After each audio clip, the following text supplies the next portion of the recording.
President Biden in a remarkable speech promising the United States' unwavering support for Ukraine in a message to the world from the Royal Castle Gardens in Warsaw, Poland.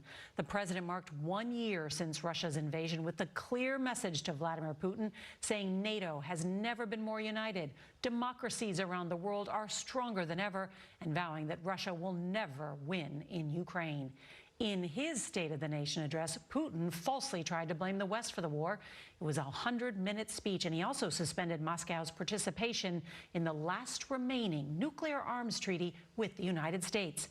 CBS's Ed O'Keefe is traveling with the president and will start us off tonight from Warsaw. Good evening, Ed.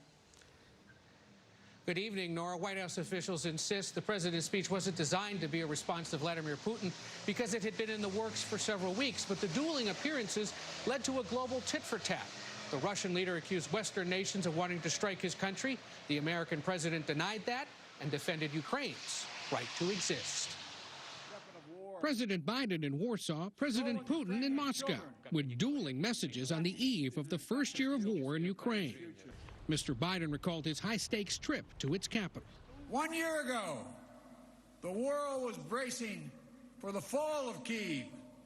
Well, I just come from a visit to Kyiv, and I can report Kyiv stands strong. Kyiv stands proud. It stands tall. And most important, it stands free. And he sought to shame Putin, accusing him and the Russian military of committing atrocities. They've committed depravities, crimes against humanity, without shame or compunction. They've targeted civilians with death and destruction, used rape as a weapon of war.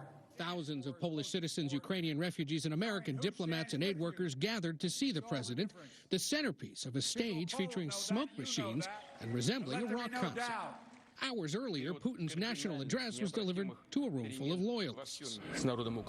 He claimed Russia isn't fighting the Ukrainian people, but that they've become hostage to Western masters, and said the West is responsible for fueling the Ukrainian conflict. Putin also announced he's suspending participation in the last remaining nuclear arms reduction treaty with the U.S. National Security spokesman John Kirby called that announcement unfortunate and irresponsible. At a time like this, you want to make sure that you can at least have some arms control in place. Since President Biden took office, the U.S. has committed more than $30 billion in military assistance to Ukraine, including grenade launchers and small arms, anti-tank weapons, shoulder-fired missiles, armed drones, body armor, and helmets. There's also been $1.4 billion in humanitarian assistance. But on the streets of Warsaw today, the president saw signs reminding him many Ukrainians want much more. President Biden has so far rejected calls to send military jets to Ukraine, fearing it could spark a third world war. Tomorrow, he meets with leaders of Eastern European countries that border Russia to reiterate U.S. support for NATO's eastern flank. Nora? Ed O'Keefe in Warsaw, Poland, thank you.